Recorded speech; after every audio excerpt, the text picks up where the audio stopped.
അറിവിടം പ്ലസിൻ്റെ പുതിയൊരു വീഡിയോയിലേക്ക് സ്വാഗതം.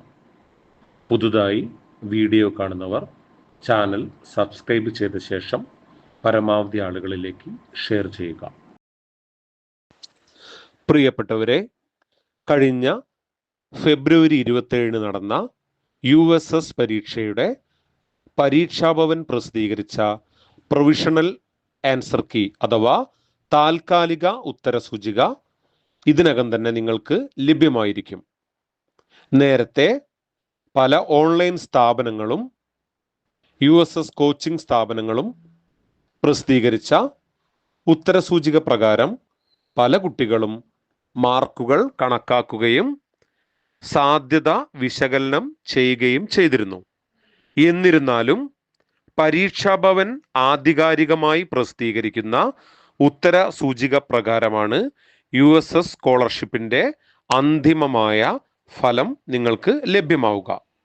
ഇനി ഈ പ്രസിദ്ധീകരിക്കപ്പെട്ട താൽക്കാലിക ഉത്തര സൂചികയിൽ നിങ്ങൾക്ക് എന്തെല്ലാം കാര്യങ്ങൾ ചെയ്യാനുണ്ടാകുമെന്നാണ് ഈ വീഡിയോയിലൂടെ പറയാൻ ഉദ്ദേശിക്കുന്നത്.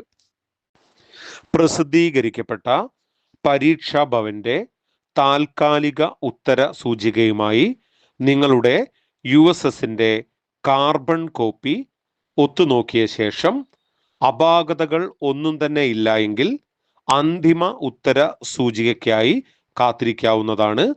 തുടർന്ന് USSന്റെ നല്ല ഒരു റിസൾട്ടിനായി നമുക്ക് കാത്തിരിക്കാം.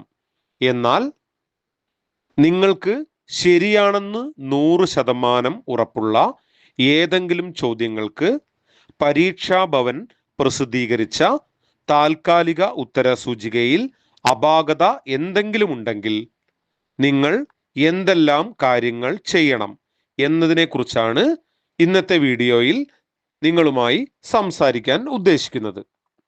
നിലവിൽ പരീക്ഷാഭവൻ പ്രസിദ്ധീകരിച്ച താൽക്കാലിക ഉത്തര സൂചിക സംബന്ധിച്ച് നിങ്ങൾക്ക് പരാതിയുണ്ടെങ്കിൽ നമ്മൾ ഈ വീഡിയോയുടെ അവസാനം നൽകുന്ന നിശ്ചിത ഫോർമാറ്റിൽ പരാതികൾ തയ്യാറാക്കി നിങ്ങളുടെ പരാതിയെ സാധൂകരിക്കുന്ന രേഖകൾ പരാതിയുമായി ചേർത്ത് വെച്ചുകൊണ്ട് 22/3/2025 വൈകുന്നേരം 5 മണിക്ക് മുമ്പായി നേരിട്ടോ തപാൽ മാർഗമോ നിർബന്ധമായും നമ്മൾ നൽകിയ നിശ്ചിത ഫോർമാറ്റിൽ തന്നെ താഴെ പറയുന്ന വിലാസത്തിൽ അപേക്ഷ നൽകുക. നിങ്ങൾ അപേക്ഷിക്കേണ്ട വിലാസം ഈ പറയുന്നതാണ്: പരീക്ഷാ സെക്രട്ടറി, പരീക്ഷാ ഭവൻ, പൂജപ്പുര, തിരുവനന്തപുരം 12. ഇതിൽ നിങ്ങൾ പ്രത്യേകം ശ്രദ്ധിക്കേണ്ട ചില കാര്യങ്ങൾ. ഒന്നാമത്, നിങ്ങൾ നൽകുന്ന പരാതിയിൽ ഉദാഹരണത്തിന് പേപ്പർ 1ൻ്റെ 2 പേപ്പറുകളായിട്ടാണല്ലോ USS പരീക്ഷയുള്ളത്. ഉദാഹരണത്തിന് ആദ്യത്തെ പേപ്പർ 1-ൽ മലയാളത്തിലാണ് തെറ്റു വന്നതെങ്കിൽ നമ്മൾ അതിൽ പേപ്പർ 1 എന്ന് പ്രത്യേകം മെൻഷൻ ചെയ്യുക. അതിൽ തന്നെ മലയാളത്തിൻ്റെ ആ ഒരു പാർട്ട് കൃത്യമായിട്ട് അതിൽ രേഖപ്പെടുത്തിയിട്ട് ഒരു ഫോർമാറ്റ് ഒരു ചോദ്യത്തിന് അല്ലെങ്കിൽ ഒരു പാർട്ടിൻ്റെ ചോദ്യത്തിന് മാത്രമായി നമ്മൾ ഉപയോഗിക്കുക. അതൊന്നുകൂടി നിങ്ങൾക്ക് വ്യക്തമായി പറയാം. അതായത് ഒരു ഫോർമാറ്റിൽ നമ്മൾ പരാതി നൽകുമ്പോൾ അതിൽ ഒരു പാർട്ടിൻ്റെ ഒരു പേപ്പറിലെ ഒരു പാർട്ടിൻ്റെ ചോദ്യങ്ങൾ മാത്രമേ ഒരു ഫോർമാറ്റിൽ ഉൾപ്പെടുത്താൻ പറ്റുകയുള്ളൂ. അതിൻ്റെ ഉദാഹരണം ഞാൻ ഒന്നുകൂടി ആവർത്തിക്കാം. പേപ്പർ 1ൻ്റെ മലയാളം എന്ന് പറഞ്ഞ ഭാഗത്ത്, അതായത് AT, അതിന് മലയാളം ആയിക്കോട്ടെ, അറബിക് ആയിക്കോട്ടെ, ഉറുദു ആയിക്കോട്ടെ, സംസ്കൃതം ആയിക്കോട്ടെ, അവിടെയാണ് തെറ്റുപറ്റിയതെങ്കിൽ നിങ്ങൾ അവിടെ പേപ്പർ 1, അതിനുശേഷം അവിടെ പാർട്ട് 1, അവിടെ എവിടെയാണോ നിങ്ങൾക്ക് ഈ ചോദ്യത്തിന് അപാകതയുള്ളത് ആ ചോദ്യം, ആ പാർട്ടിലെ ഏത് ചോദ്യങ്ങൾക്കാണ് അത് മുഴുവൻ ഒരു ഫോർമാറ്റിൽ നിങ്ങൾ അപേക്ഷ കൊടുക്കുക. ഇനി മറ്റൊരു പാർട്ടിലെയാണ് ചോദ്യങ്ങളെങ്കിൽ ആ പാർട്ട് വേറെ ഫോർമാറ്റിൽ തന്നെ കൊടുക്കുക. പിന്നെ ഗണിതമാണെങ്കിൽ അതും പേപ്പർ 1-ലെ ഗണിതത്തിന് ആ ഫോർമാറ്റ് യൂസ് ചെയ്യുക. അതായത് കൃത്യമായിട്ട് ഓരോരോ ചോദ്യത്തിനും അല്ലെങ്കിൽ ഓരോ പാർട്ടിനും ഒരു ഫോർമാറ്റ് എന്നുള്ള രീതിയിൽ നമ്മളത് ഉപയോഗിക്കാം.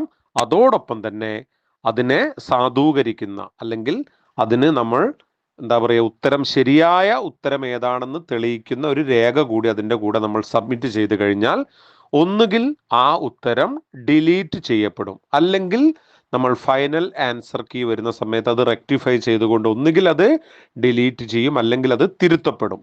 തീർച്ചയായിട്ടും നിങ്ങൾക്ക് ശരിയാണെന്ന് 100% ഉറപ്പുള്ള ചോദ്യങ്ങൾ ഈ പറഞ്ഞ നിശ്ചിത ഫോർമാറ്റിൽ നിശ്ചിത തീയതിക്കകം കൃത്യമായി പറഞ്ഞ വിലാസത്തിൽ പരീക്ഷാ ഭവനിൽ എത്തിക്കാൻ, നേരിട്ടോ തപാൽ വഴിയോ എത്തിക്കാൻ സാധിച്ചാൽ നിങ്ങൾക്ക് കൃത്യമായി അർഹതപ്പെട്ട മാർക്കുകൾ ഒരിക്കലും നഷ്ടമാകില്ല.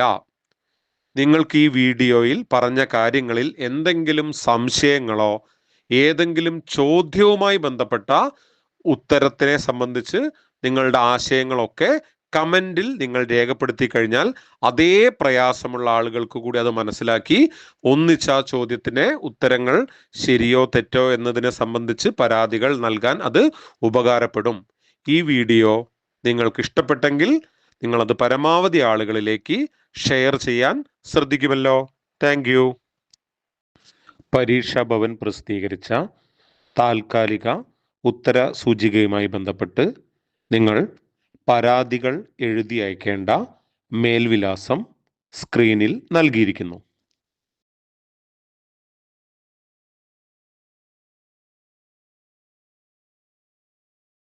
പരീക്ഷാ ഭവൻ പ്രസിദ്ധീകരിച്ച താൽക്കാലിക ഉത്തര സൂചികയുമായി ബന്ധപ്പെട്ട് നിങ്ങൾ പരാതികൾ തയ്യാറാക്കേണ്ട ഫോർമാറ്റാണ് സ്ക്രീനിൽ നൽകിയിരിക്കുന്നത്.